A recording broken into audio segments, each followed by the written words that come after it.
You're listening to Jonesy's Jukebox on KLOS.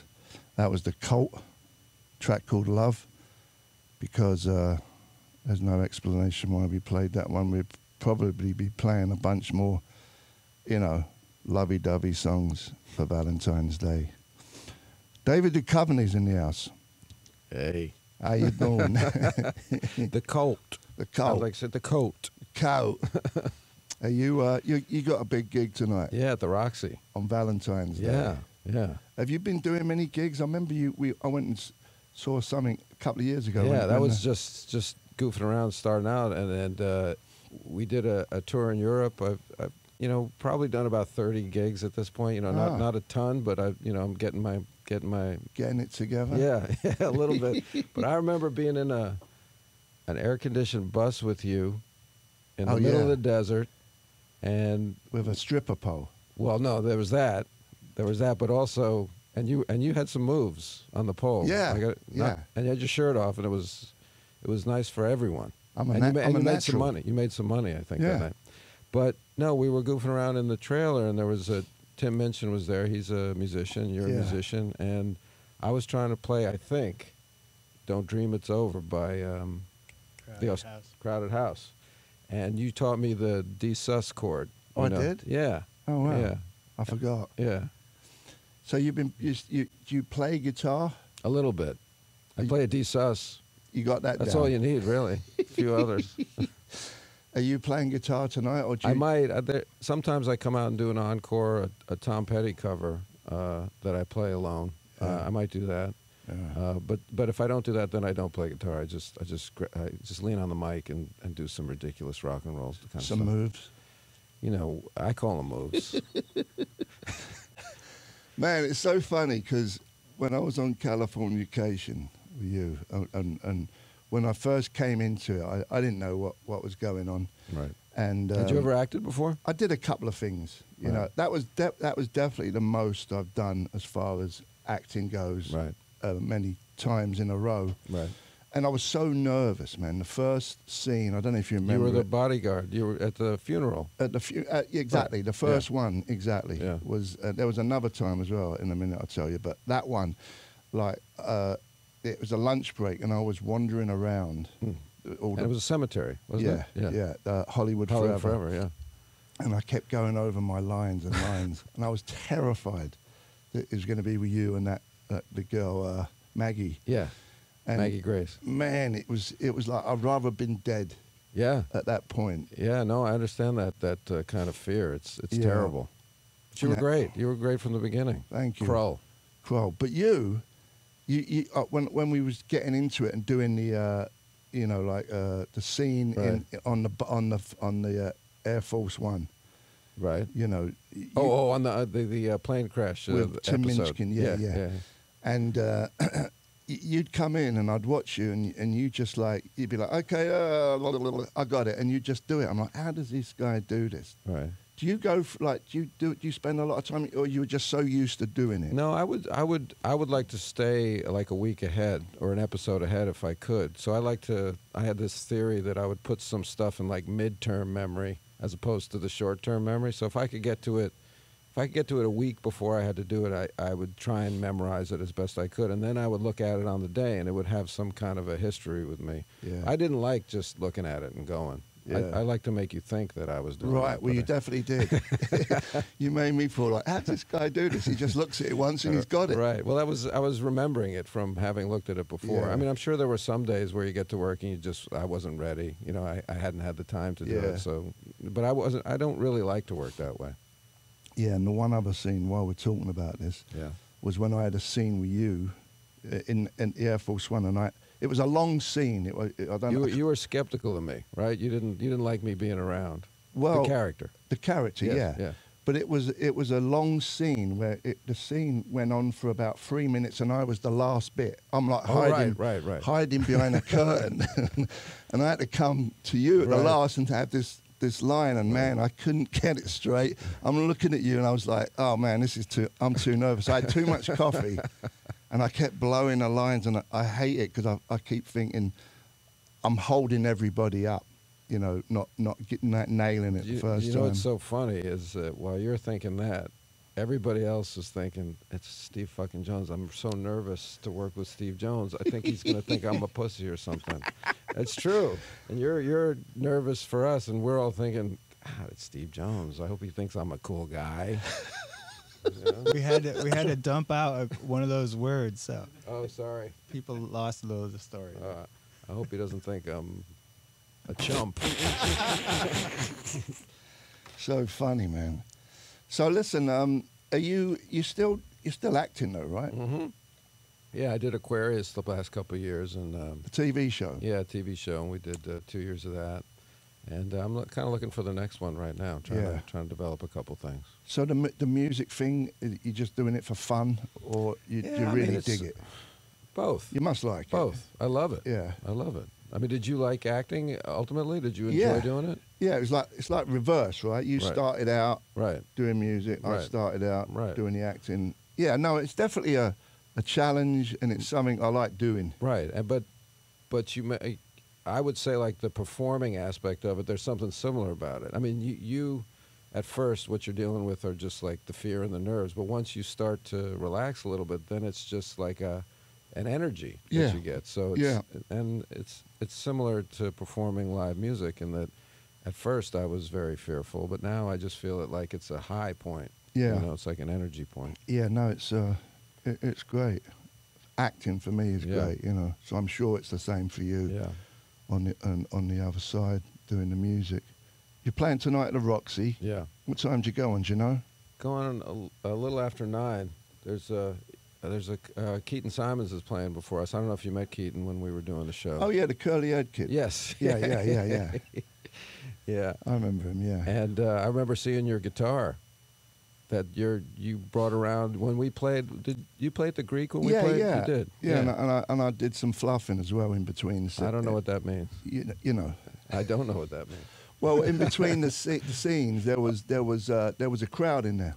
Yeah. And so we had to keep them entertained. So it was someone's bright idea in between doing scenes for me to play some music. Oh, I remember you did like a real straight ahead bluesy number. Yeah, just goofing around. Yeah. That's called fluffing, I think. Well, fluffing is different in some other. In porn, it's definitely different. Yeah. You know, that's someone who I wanted you to be able to be clear, so nobody got the wrong idea. Yeah, that was a trip, man. Oh, what was his name? Manson. How did you know? I was going to say you said Trip.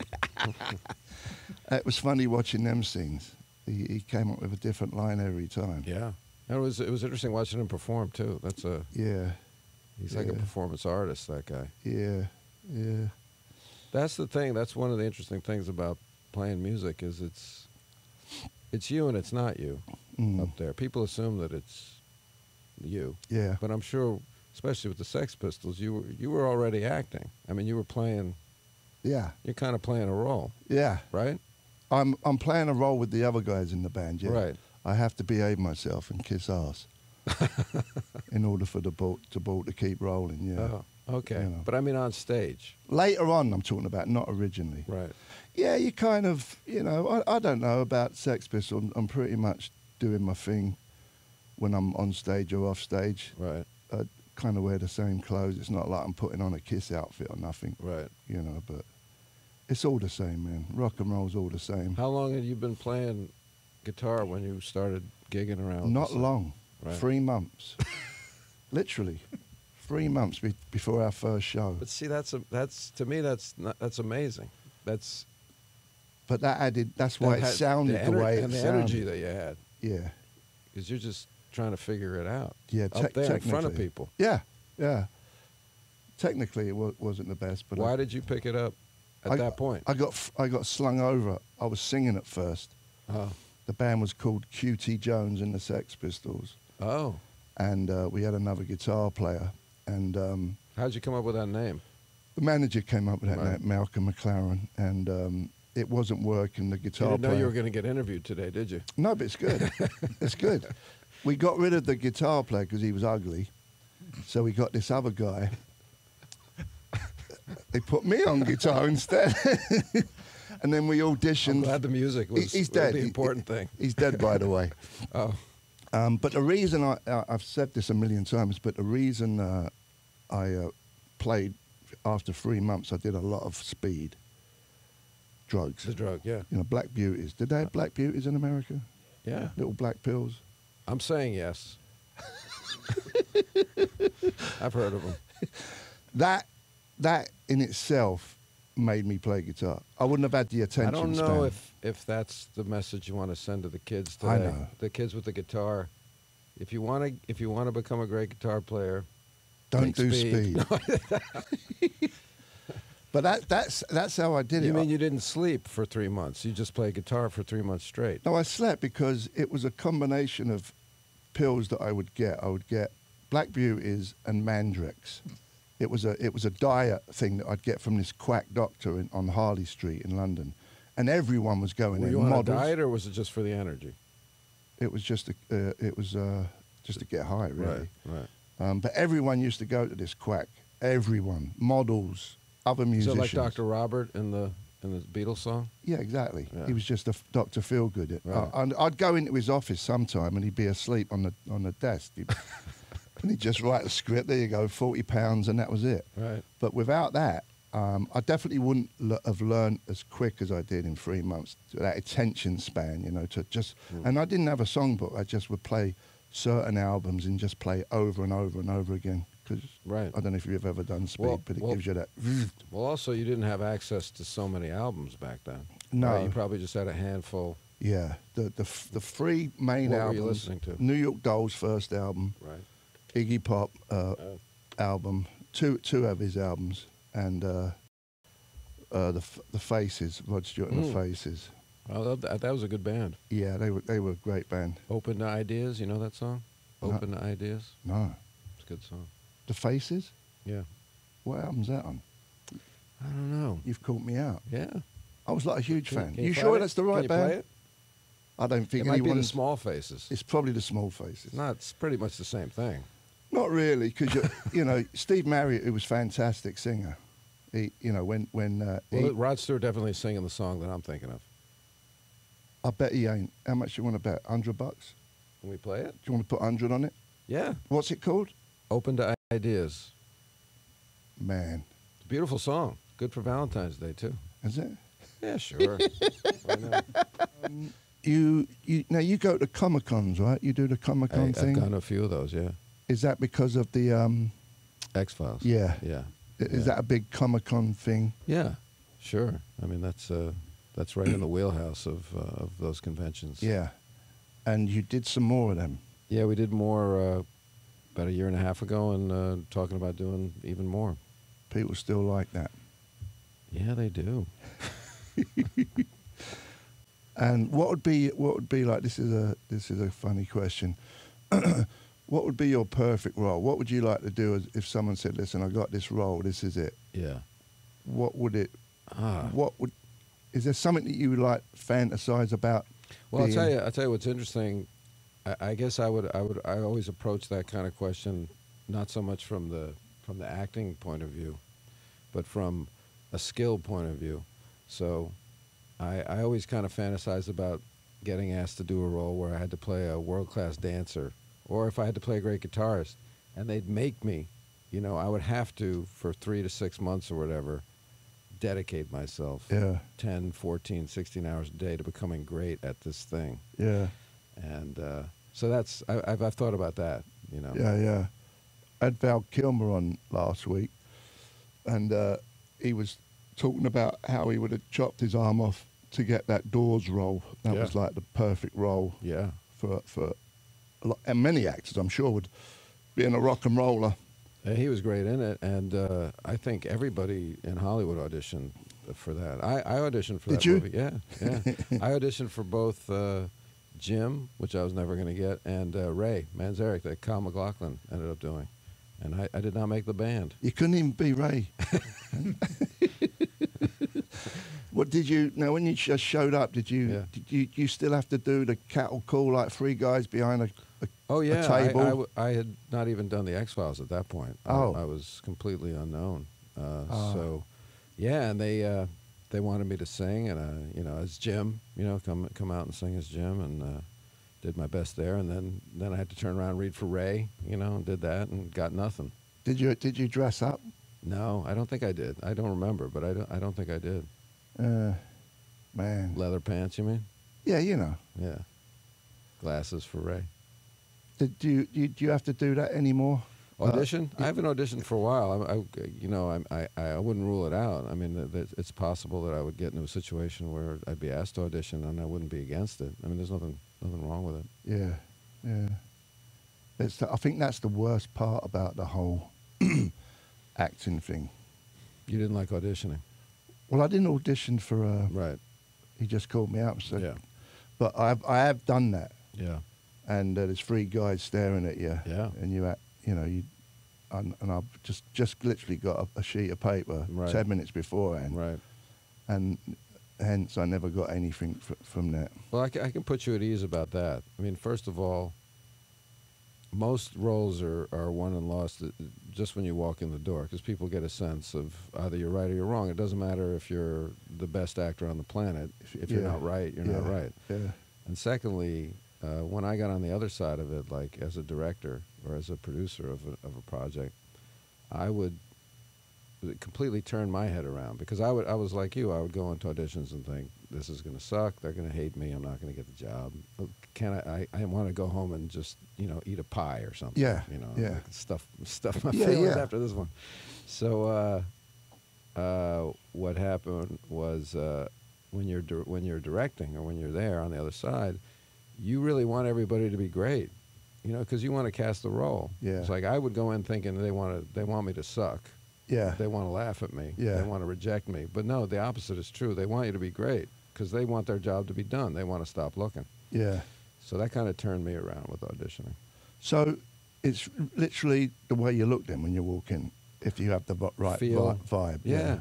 I mean, a lot of it is that. I mean, obviously, there are some times when people get cast, stars get cast in a role, and they're going to change into that role. Yeah. But a lot of times, especially in the beginning when you're auditioning, it's really typecasting versus casting. Yeah. Yeah. What was your favourite thing you've ever done that you enjoyed the most? And do you watch yourself? Well, sometimes now I'll find myself on television as I'm flipping channels, and I'll stay and I'll watch something, and I'll try to remember what the hell I was doing that day, or the time. It's almost like watching home movies. It's like, oh, I remember what I had for lunch that day. Yeah, yeah. But you don't cringe when you see yourself? I do. I cringe. Yeah. I cringe, especially when I see the early stuff. I cringe.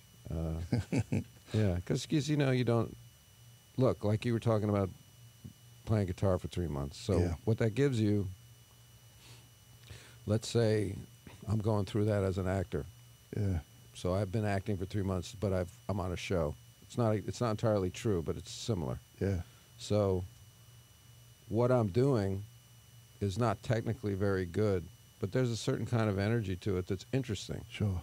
So sometimes I look at it and I think, technically terrible, but where'd that energy go? I wish I had that guy's whatever he's doing. Yeah. And I find that happens with the stuff from long ago. Well, obviously people pick up on that. Otherwise, you wouldn't have had a career. Right. Yeah. Yeah, I think people can. I guess they'll stick with you as you get better, or not. I don't think everybody gets better though. Some people come out of the gate really good, stay the same. Some people come out of the gate not so good and get better. Yeah, yeah, for sure. It's probably the same with music. Legs. That's it, man. Legs. Because, I mean, I'm not no disrespect to Keanu Reeves. I mean, he's not the best actor, but he has something. Acting's not quantifiable, right? What he does is obviously. You think it's an energy that comes out? What Keanu does is acting, and it's hugely successful. Yeah. So he's a really good actor. Yeah. So, but people talk like acting is not impersonating a character that is in real life. That's imitation. Yeah. Like there are a lot of actors that do that better than other actors. Yeah. But there's all different kinds of acting. Like what's his name? He was in Deer Hunter. you know, everyone does him.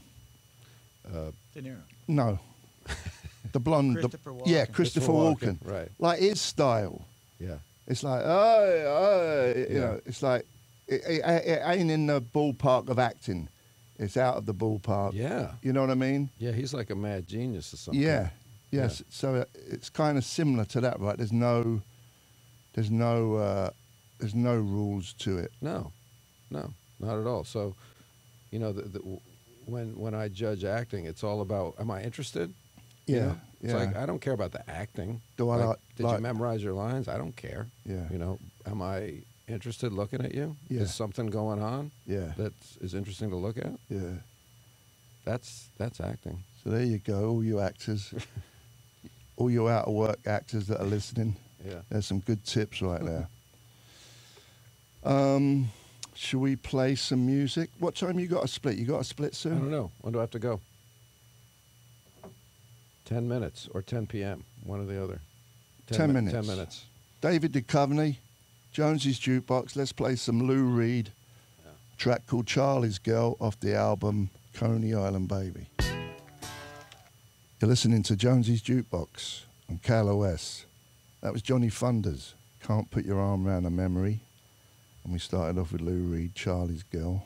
And David Duchovny is my guest, who's going to split soon. He's got a big gig tonight at the Roxy. It goes on about 9 o'clock. Mm-hmm. I'm definitely coming down. Come on down. And how do we get your albums? Well, that's a good question. You can get it anywhere now, but does it have an audio glitch? Is that what I'm saying? Or it doesn't have an audio glitch? It was taken down temporarily. iTunes, Spotify, by next Wednesday everywhere. Next Wednesday. There was a glitch on what song? Another Year. Another Year. There was a glitch on a song. Do you call yourself David Duchovny, or have you come up with a... I came up with a name for the band, and the name for the band is David Duchovny. That's good. Yeah. I don't know where, it's just, I dreamed it. Yeah. Yeah. I can see. It came to me in a vision. You didn't want to have any, like, stage names? I think maybe at some point, you know, we'll get there. Like Vince Valiant or something? I like that. I like that. I'll put it in the hat. David, thanks for coming down. Kroll. Kroll. Go see Kroll. The Cruller. Hopefully, Kroll will be back one day. I would like nothing better. Is that done, Californication? I think it's done as a series. Tom and I will talk sometimes, but hey, let's make a movie. You know, let's do it. Let's do a 2-hour version of the show. That would be great. Yeah. I'm down. You are in. You are in.